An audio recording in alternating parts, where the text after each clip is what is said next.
Replast Braz est un nouveau concept de réparation des plastiques qui vous permettra de réparer tous les plastiques, mais pourra être utilisé en complément des concepts que vous possédez déjà.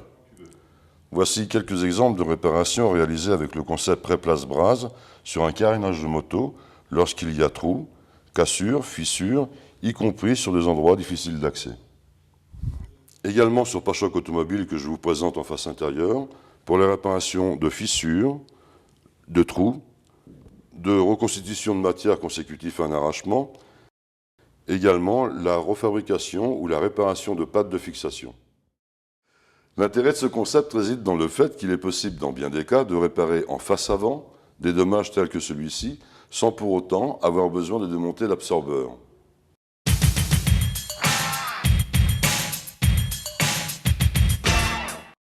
La première chose à faire est de reconnaître le plastique sur lequel nous allons travailler. Il existe deux types de plastique, le thermoplastique et le thermodurcissable. 80% du parc automobile, c'est du thermoplastique. Il existe deux façons de reconnaître un plastique. La première est de lire au dos de l'élément les inscriptions moulées dans la masse par le fabricant. Ici, un PP EPDM, qui est un thermoplastique. Une autre méthode pour reconnaître les plastiques, et peut-être la méthode la plus simple, est de poser la panne du fer sur la pièce à réparer. Si le plastique fond très rapidement, c'est un thermoplastique. Si, au contraire, le plastique bulle et fume en dégageant une odeur âcre, on est sur un thermodurcissable. Les méthodes de réparation sont légèrement différentes.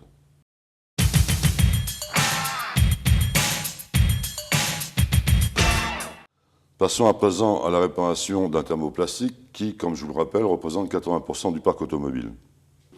Alors la première étape consiste à enlever toute la peinture autour de la réparation, de façon à retrouver la matière de base propre et nette.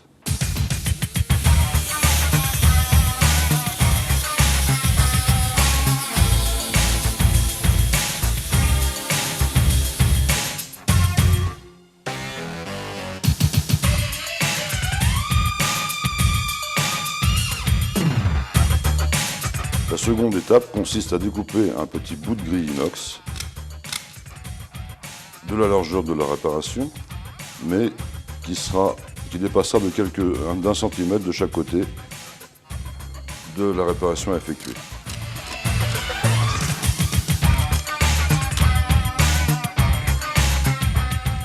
Conservez bien chaque petit bout d'inox qui vous sera utile pour d'autres réparations. La troisième étape consiste à inclure la grille inox dans la masse du plastique grâce au fer à souder et sa panne spéciale.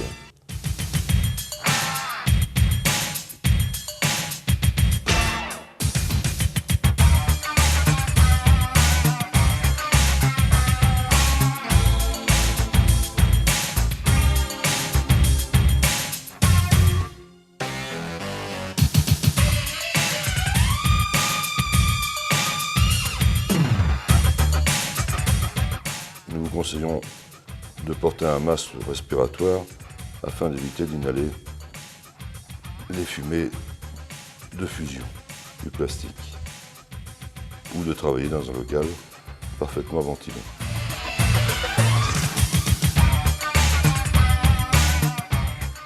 L'étape suivante consiste à retirer l'excédent de matière dû à la fusion du plastique.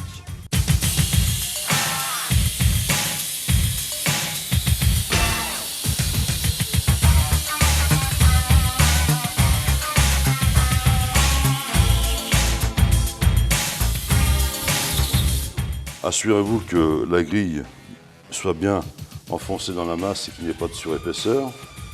On va pour ce faire passer un coup de ponçage en gramme 80.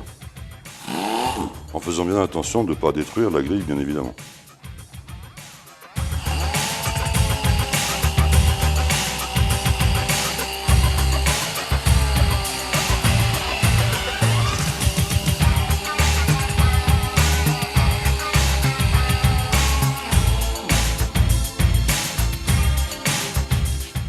Voilà, le renfort est fait, ça nous a pris 5 minutes et nous a coûté quelques centimes d'euros simplement, qui correspondent à la grille inox.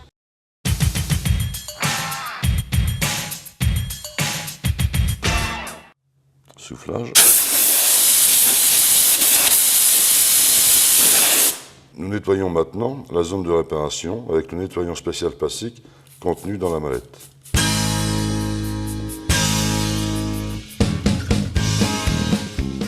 Laissez agir quelques instants.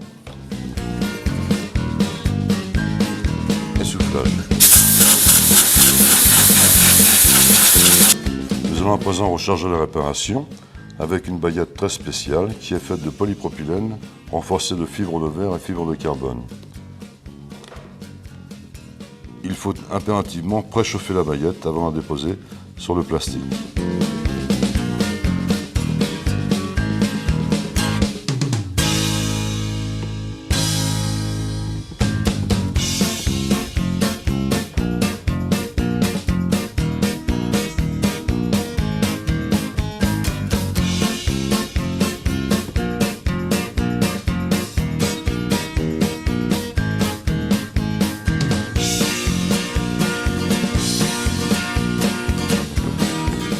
Prenez soin de bien faire la liaison entre le plastique de base et la baguette déposée.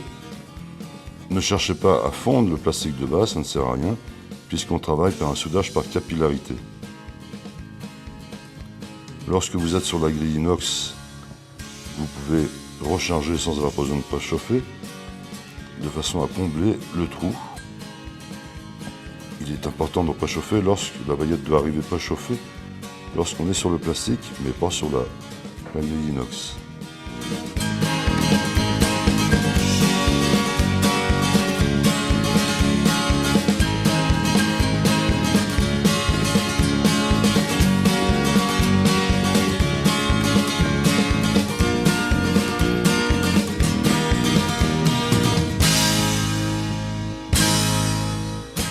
Insistez un petit peu au niveau de la grille inox pour combler le trou et reconstituer la matière et ainsi redonner une résistance à la réparation.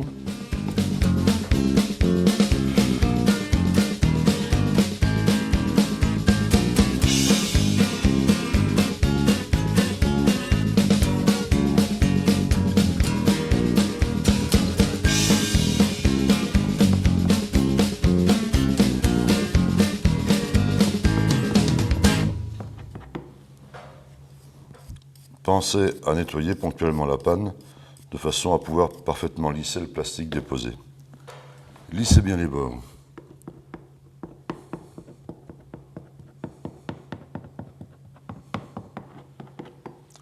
Une fois le rechargement de la réparation terminé, il est possible de refroidir rapidement avec le refroidisseur livré dans la mallette.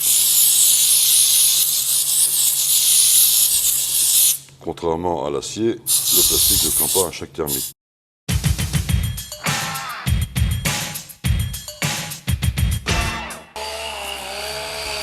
Alors, après refroidissement, ponçage avec un disque en rhum Keprolin.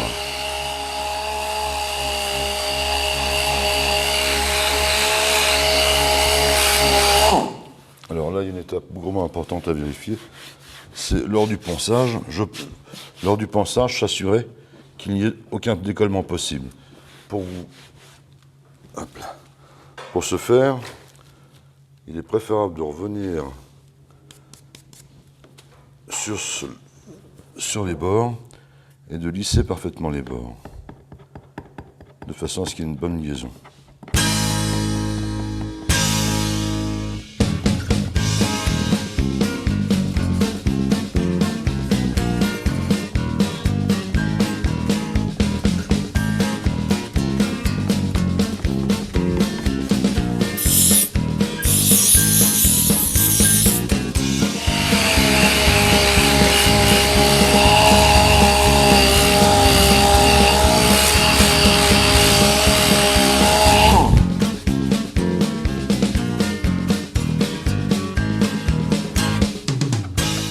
Soyez vigilants, à aucun moment on doit pouvoir passer l'ongle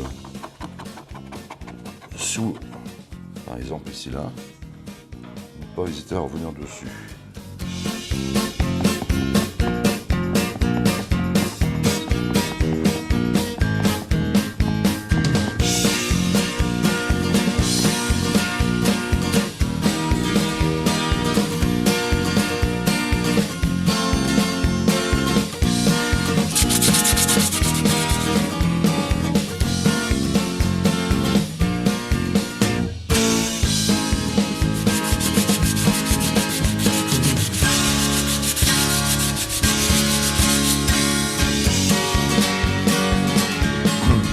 Arrivé à cette étape, les petites imperfections que vous pouvez constater seront comblées avec un mastic spécial plastique que vous possédez tous à la gamme. Ensuite, ponçage du mastic, apprêtage et finition peinture. Vous pouvez vérifier à présent la résistance mécanique de la réparation.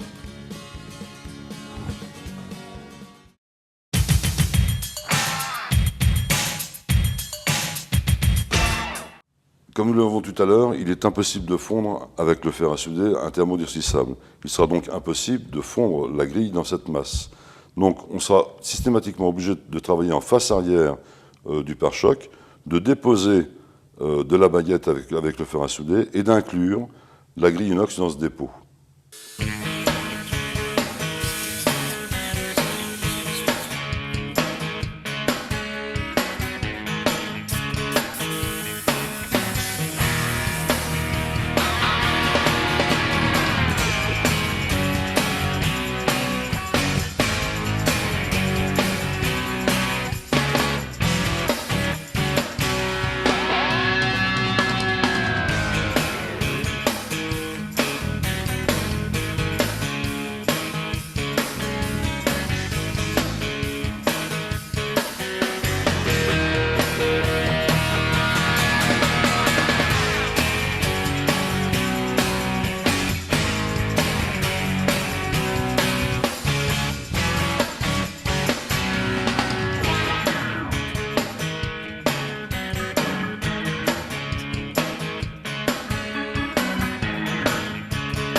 Après avoir renforcé en face arrière avec la grille inox, en face avant, après avoir chanfreiné les bords de la cassure, recharger avec la baguette et effectuer le même travail comme si vous travailliez sur un thermoplastique. Voici le cas d'une réparation sur un thermodurcissable, renforcé en face arrière et rechargé en face avant.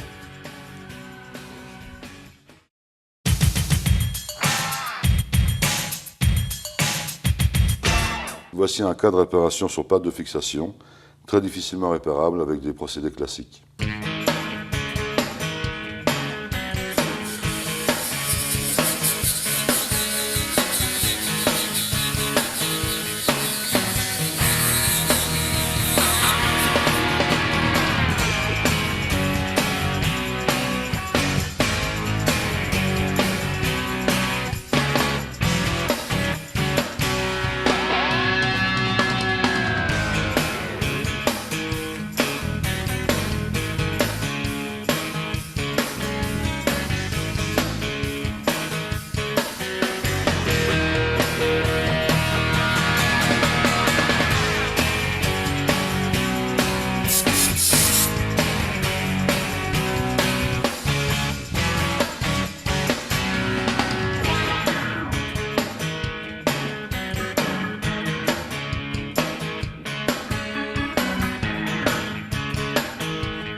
Voici une réparation fiable, réalisée en quelques minutes pour quelques centimes d'euros. À vous de passer à l'œuvre. Vous avez vu qu'avec un petit peu de pratique et beaucoup d'imagination, il est réellement possible de réaliser des réparations pour un moindre coût et réparations que vous n'auriez pas soupçonné possible de réaliser.